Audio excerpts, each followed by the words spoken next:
habla, es la voz.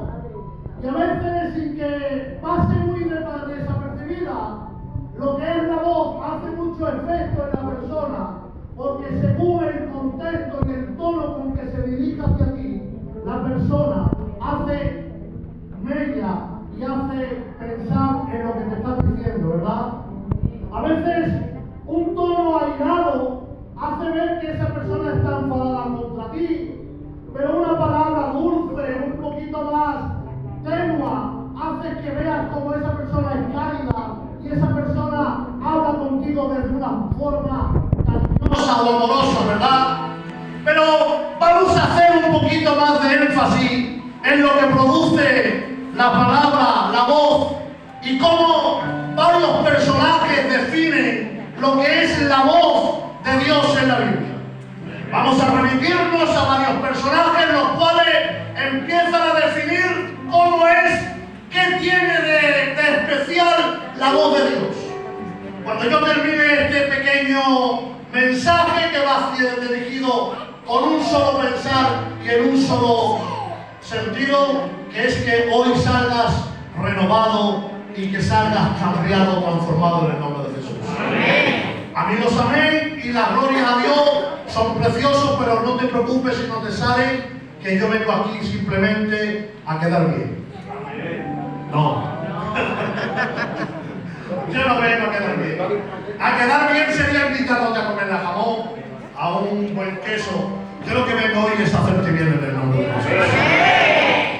Espero hacerte bien. Amén. Porque a veces sin querer hacemos mal, pero no hay detrás de ese mal algunas veces ninguna intención, sino que por las circunstancias, sin que otros crean lo contrario, el hacerte corregirte significa también hacerte un poquito más de quitarte de aquello que hace que tu vida se aleje de las cosas del Señor. Amén. Mira, en el Génesis y un poquito más de libro hacia adelante, cuando la voz de Dios aparece en el monte Sinaí, dice que va acompañado de rayos, de relámpagos, y el pueblo de Dios dice que se estremece y tiene miedo. Una connotación de la voz de Dios es que produce miedo, ¿verdad? Y cuando estaban todos allá abajo, decía Moisés, imagina tú hablar con él, que puede ser que esté enfadado. Y el pueblo mandaba a Moisés a hablar, y ellos se quedaban abajo porque tenían miedo.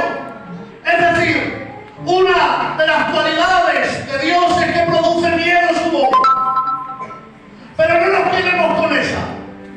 Vayamos más hacia adelante y hay otros personajes que dicen que la voz de Dios es como corrientes de agua, cascadas de agua cayendo.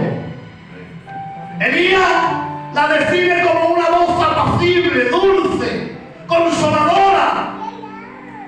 Cuando el bautismo de Jesús aparece y es una palabra complaciente, aseguradora. La palabra de Dios, hermanos y hermanas, es una voz a veces que produce miedo, otras produce cariño.